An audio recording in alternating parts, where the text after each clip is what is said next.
Assalamualaikum warahmatullahi wabarakatuh. Nama saya Sofi Imratul Karimah dan di video kali ini saya ingin menjelaskan mengenai dinamika konflik etnopolitik.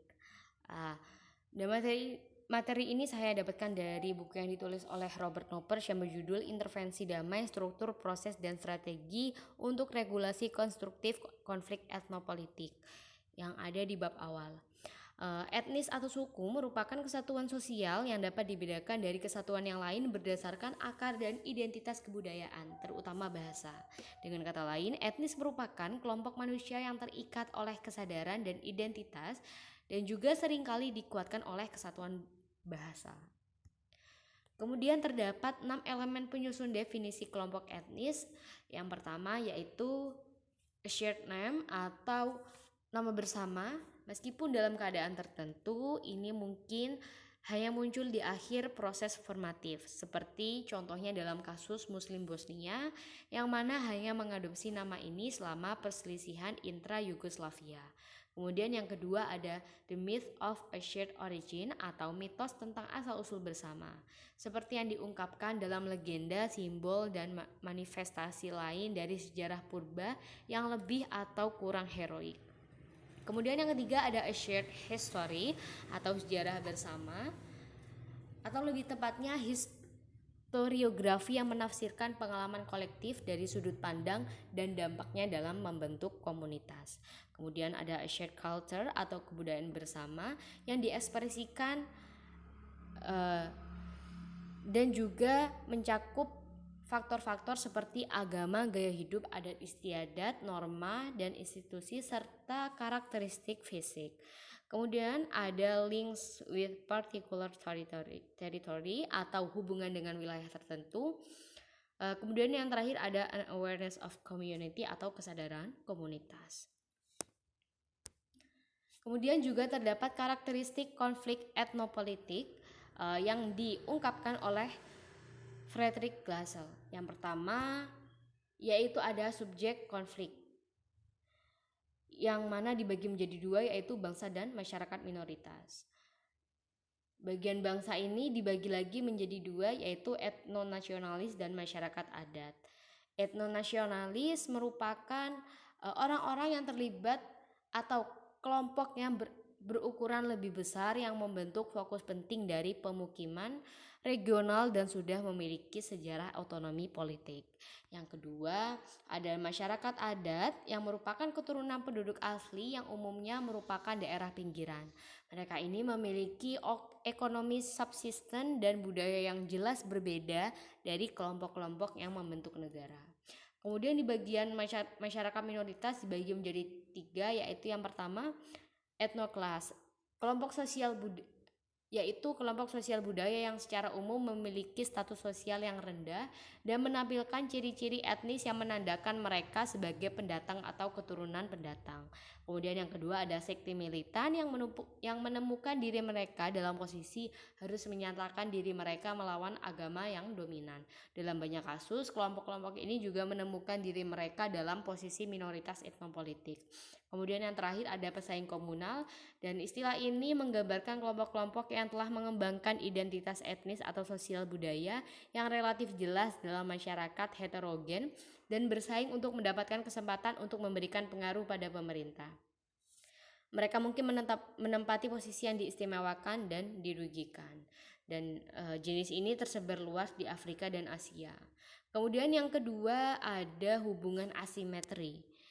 Dan dalam pembahasan ini terdapat perbedaan antara tiga konstelasi konflik etnopolitik yang digagas oleh Dieter Sechas, yaitu yang pertama adalah konflik yang berkaitan dengan pengamanan aset.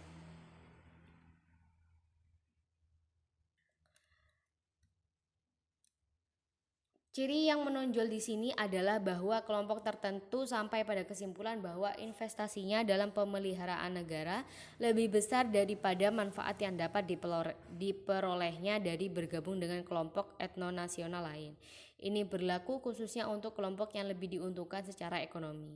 Kemudian yang kedua ada konflik terkait perlawanan terhadap perendaman oleh orang asing.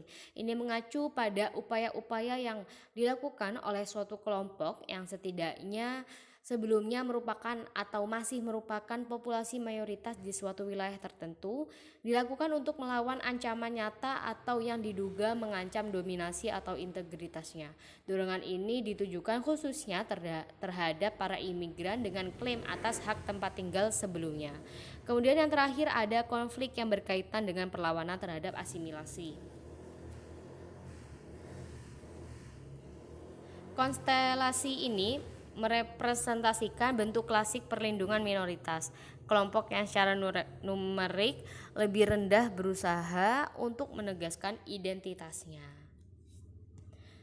Kemudian karakteristik yang ketiga adalah masalah dalam sengketa, yaitu identitas dan kepentingan. Sifat asimetris dari banyak konflik etnopolitik antara badan-badan negara di satu sisi dan gerakan etnososial di sisi lain juga tercermin dalam fakta bahwa deskripsi yang diberikan oleh masing-masing pihak tentang masalah-masalah yang disengketakan sangat berbeda-beda.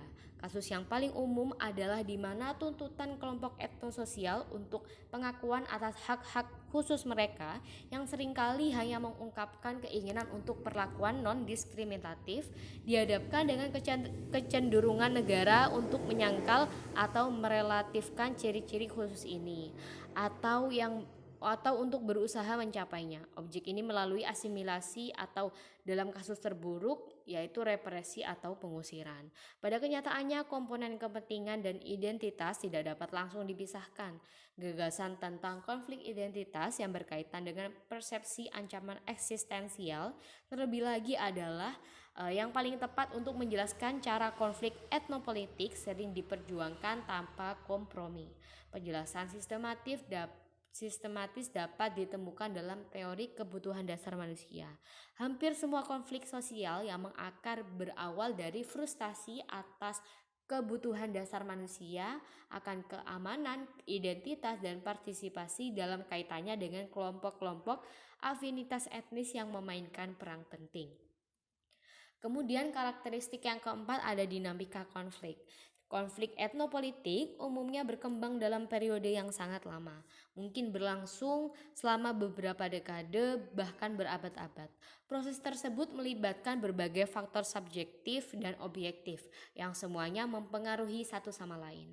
Artinya, di satu sisi konflik kurang lebih dipentaskan secara sadar, namun di sisi lain juga dialami sebagai akibat dari faktor-faktor objektif seperti pola pemukiman, perpindahan penduduk, rezim pemerintahan, perbedaan pandangan budaya dan sosial, ketidakadilan, dan sebagainya. Itulah sebabnya pertanyaan tentang apa sebenarnya konflik seringkali sangat sulit untuk dijawab. Sampai saat ini hanya ada sedikit atau tidak ada penyelidikan sistematis atau komparatif terhadap perkembangan konflik etnopolitik dalam jangka panjang.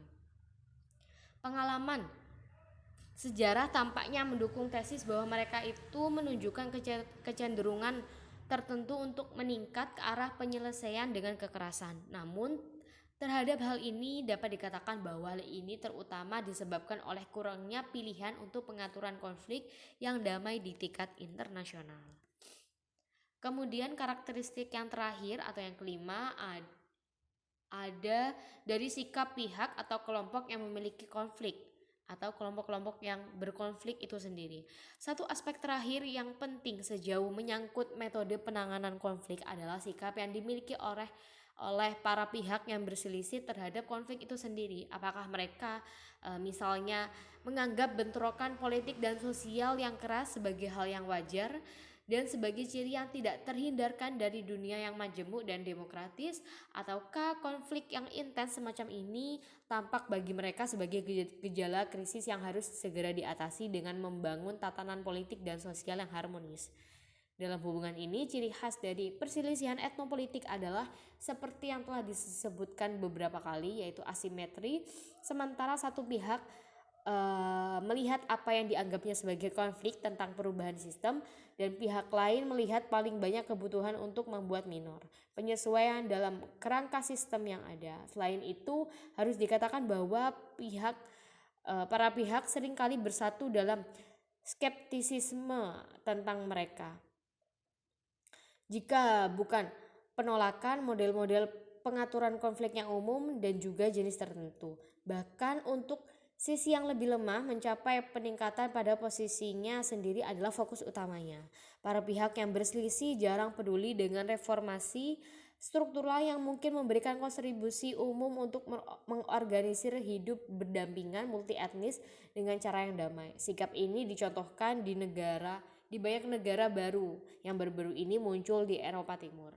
Mereka jarang mencapai kemerdekaan ketika mereka terlibat dalam konflik dengan minoritas baru mereka. Namun jika dicermati aktor-aktor yang terlibat dalam konflik etnopolitik, dimensi sikap dapat diruntuhkan lebih jauh. Dan juga ada 3 aspek yang secara khusus diperhatikan di sini, yaitu yang pertama, lokasi para aktor dalam hierarki sosial dari pihak-pihak yang terlibat.